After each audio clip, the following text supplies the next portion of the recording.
કે આપણે લેવાય નહીં. શબ્દ કહો અણહકનું. કયો શબ્દ વાપર્યો? જે હકનું નથી, અણહકનું હોય એ અણહકનું તમે પચાવી પાડો તો કોઈ તકલીફ આવે ને આ વાત છે.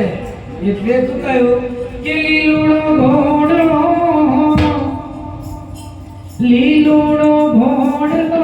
ઉડાડ્યો જીવો જીવે. લીલુડો ઘોડલો ઉડાડ્યો જીવો જીવે.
ભગવાને ધોમ આપ્યું છે અને કોઈ ભંડારો કરવાનો હોય, કઈ ભજન કરવાનું હોય, કઈ ધાર્મિક ઉત્સવ કરાવવાનો હોય અને કોઈ પાપી લઈને તમારી પાસે આવે કે લખાવો 1000 2000 5000 તો કે અમને તો ખર્ચો નહીં કે અમારા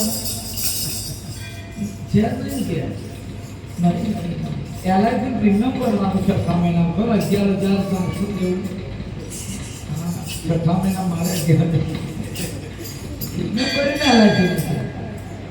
એટલે છે કોઈ ધર્મના કામમાં ના વાપરે, સેવાના કામમાં ના વાપરે તો મિશ્રીનું લૂણ એટલે મીઠાશ એમની ખારાશ થઈ ગઈ. વાત સમજો. મિશ્રી મીઠ સાકર જેવી ગળી મીઠાશ એનું ખારું લૂણ મીઠું બનાવી દીધું. એટલે તમારા જીવનમાં સુખરૂપી મીઠાશ હોય, સુખરૂપી એમ કહેવાય ગરપણ હોય, પણ સેવાના કામમાં, ધર્મના કામમાં, પ્રભુના કામમાં આ સંપત્તિ ના વાપરો ને એટલે જીવન ખારું છે અને ખારું છે. જીવન શેનું ખારું છે? બાકી મીઠાશ તો છે, હોય 10 રૂપિયા કાઢો ચોખ્ખોતરમાં તો કહેવાય બધાએ કાઢવા પડે, મારે તો લી કાઢવા પડે. હા અને બસ એટલે બધું ચાલીએ કે આપણે હારું બહુ હારું નહીં કાઢવા જ પડે, ના કાઢે નડે એટલે નહીં. સમાજમાં તેલનો ડબ્બો એનો આવે, લી કાઢો એના. તમે ના કાઢો જીવન ખારું ઝેર થઈ જાય. આ છે મુંગા પાણીના જીવાણ્યા. એનો અર્થ એવો થાય કે તમારે ઘેર બોન દીકરી આવે ને તો નાચો પડી જેવો નહીં કરવાનો. હવે ભણ્યાને કોઈ તમારે ઘેર સાધુ આવે, સંત આવે કે ભણે જ આવે, એને કોઈ દાડો ખાલી હાથ કઢાય નહીં. એ આવે તો તમારો મન ઊંચો થવો ના જોઈએ, તો ભગવાન સુખ આપે. હા, નણંદ આવે તો કે નહીં ગમતું ને, હારી એમની બહેન આવે તો રાજી રાજી આટલા બહેન આવવાની, મારે બને બી આવવાની, બહેન આવવાની, હા થઈ જાય.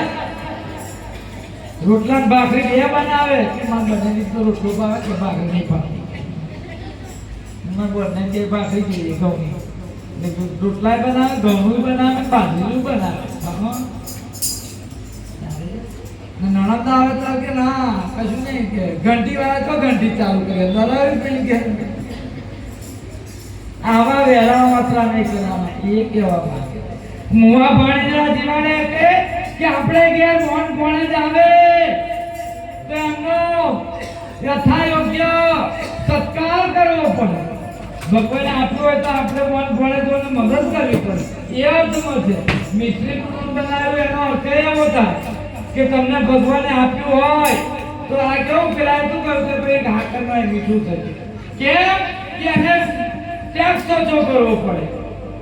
જ્યાં એથી ગાળો જતો હતો કે અમારા રાજ્યમાં ટેક્સ ભરવો પડે, પેલા શું ગુજરાતી બોલે કર હા એટલે કે અમારે કરવેરો કે એ ઓછો ભરવો પડે, તેમણે એવું કહ્યું. હા, એમ આપણે પણ જીવનમાં સેવાના કામમાં, પરમાર્થના કામમાં, ધર્મના કામમાં આવા અલગ ગણના પાઠ મંડાતા હોય, માતાજીના ઉત્સવો થતા હોય, ત્યાં ભગવાને આપણે આપ્યું હોય તો થોડું ઘણું લખાવું, 1000-2000 હોય તો ભગવાને આપ્યું હોય તો કરાવવું જોઈએ. વર્ષે એકવાર તમારે ઘેર સત્યનારાયણની કથા થવી જોઈએ ફરજિયાત, ભગવાને આપ્યું હોય તો. દરેકે યાદ